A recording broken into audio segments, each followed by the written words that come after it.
On poursuit l'assemblage, on va ajouter une nouvelle pièce. La deuxième pièce qu'on va mettre, c'est la pièce qui est à l'intérieur de la braquette. Donc, on vient faire Add et on va aller additionner une nouvelle pièce. Donc, la pièce qui était déjà là est encore là. Donc, on va aller dans notre dossier et on va aller chercher une autre pièce. Donc, la deuxième pièce qu'on va mettre, ça va être le bushing. Le bushing qui va aller à l'intérieur ici de la roue. Donc, on vient faire OK. Comme on le met avec une origine, je vais le positionner à l'écran et ensuite, je vais le positionner. Donc, on vient faire OK et on vient le mettre à l'écran. Le bushing est rentré à l'écran. Une fois que le bushing est rentré, on va venir le contraindre. Pour venir le contraindre, ce qu'on va faire, c'est qu'on peut venir faire plusieurs façons, mais la façon que je peux faire, moi, c'est un touch align avec un infer axis. Donc, je vais aller chercher l'axe central de mon bushing et je vais le mettre dans l'axe central du trou qui est ici. Donc, il est donc aligné centre avec le centre. Pour le positionner à l'intérieur du support, je vais faire plutôt un centre. Donc, je vais centrer la pièce et je vais faire un centre 2 de 2. Donc, je vais positionner les deux côtés extérieurs du bushing. Donc, je vais positionner les deux faces extérieures du bushing. La face qui est ici. Et ces deux faces-là vont être positionnées au centre des deux faces à l'intérieur du bushing. Oups. Cancel. Yes. Donc, je vais aller chercher mes assembly constraints. Centre. J'ai bien fait centre 2 de 2. Les deux faces du bushing avec les deux intérieurs de ma pièce. Et j'ai perdu mon alignement. Donc, je vais aller chercher mon infer axis. Et je vais aller chercher l'axe central du bushing sur l'axe du trou de ma pièce. Et quand j'ai terminé, je viens faire Apply à ça ou OK. Et je m'assure que mes deux nouvelles contraintes sont bien mises. Et je m'assure aussi que dans mon arbre, j'ai bien mes deux nouvelles contraintes qui sont appliquées sur mon bushing. Donc, mon bushing est bien positionné à l'intérieur de ma pièce. Quand j'ai beaucoup de pièces qui ont tous la même couleur, ce qui est le fun, c'est qu'on peut changer la visualisation des pièces. Donc, dans View, je peux aller Edit Object Display et changer la couleur du bushing pour ne pas le voir gris, mais on va le voir plutôt d'un beau vert. Et la pièce va être changée de couleur. Donc, quand on a beaucoup de pièces à l'intérieur de l'assemblage, c'est pratique de changer quelques pièces de couleur de façon à avoir les pièces sur différentes couleurs. Troisième pièce qu'on va insérer dans mon assemblage sera la roue. Donc, j'additionne ma roue. Je vais chercher la roue. Donc, la roue qui est ici. OK. Cette roue-là sera une pièce qui va centrer. Donc, je vais faire deuxième façon que je vais vous montrer pour la positionner, c'est avec les contraintes. Donc, si je viens la positionner avec les contraintes, si je fais OK à ça, le menu de contraintes s'affiche automatiquement. Et il est beaucoup plus facile de positionner la pièce à ce moment-là. Donc, on recommence. Je viens chercher ici touche à ligne avec un infer axis.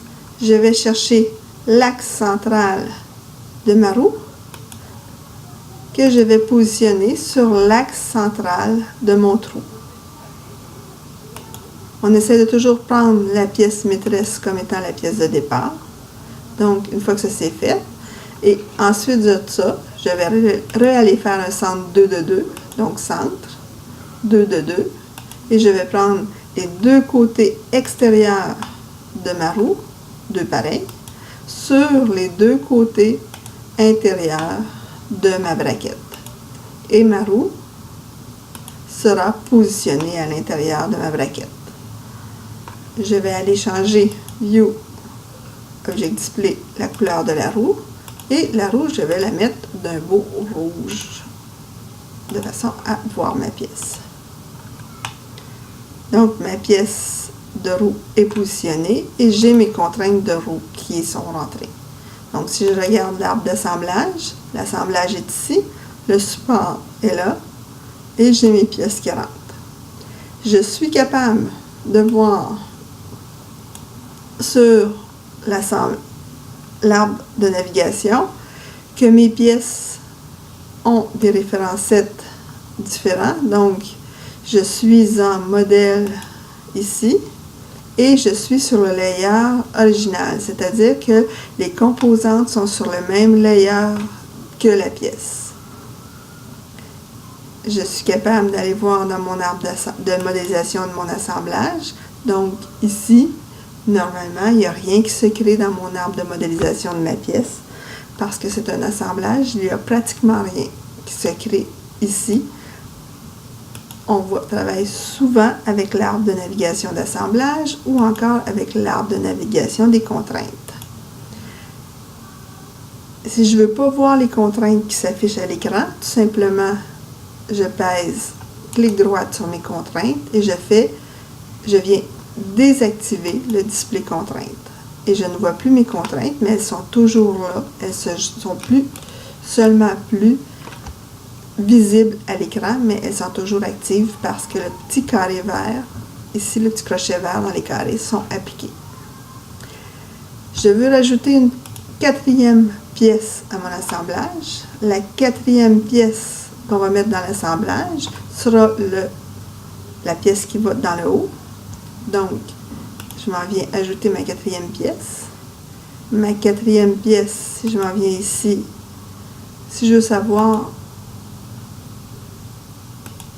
mieux voir mes pièces, je vais aller voir ici. Donc, la quatrième pièce, c'est le post.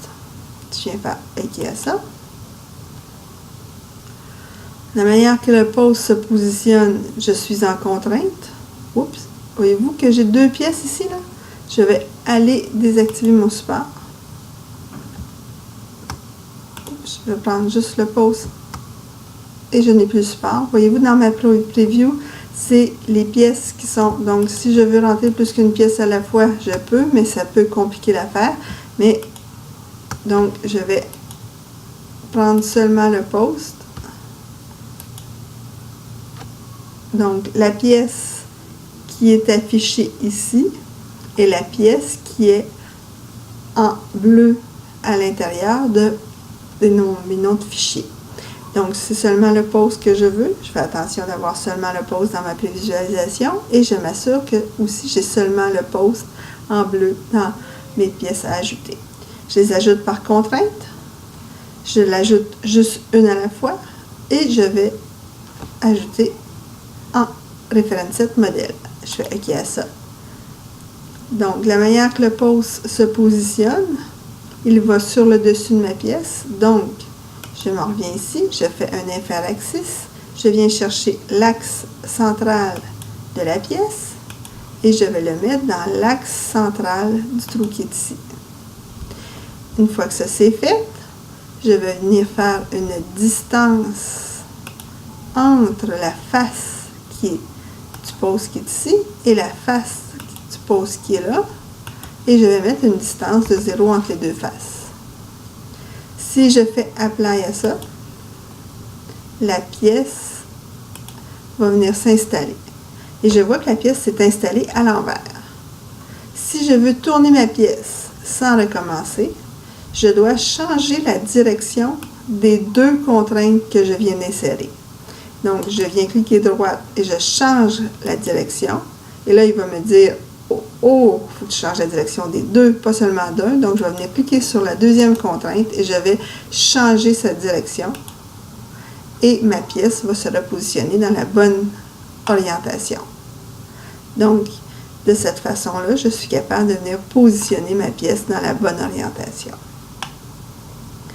J'insère la pièce suivante, qui est, donc je vais venir ici, qui est le shaft bolt, ici. OK. Le shaft bolt qui est ici doit s'installer à l'intérieur du trou qui est là.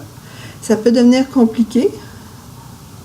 Donc, parce qu'il faut absolument que la petite rainure, donc la petite bosse encavure qui est ici, doit aller dans la petite encavure qui est ici.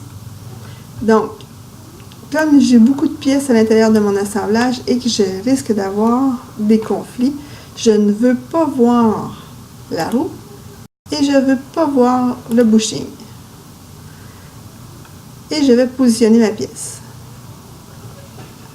Pour positionner ma pièce, j'y arrive. Je vais faire un infer-axis, donc touch align, infer-axis. Le centre de ma pièce va aller dans le centre du trou. Ensuite de ça, je vais faire une distance. OK? Donc, je vais faire une distance entre la face qui est ici et la face qui est ici. Et cette distance est de 0. Par la suite, je vais faire un centre 2 de 2 entre les deux côtés extérieurs de ma pièce et les deux côtés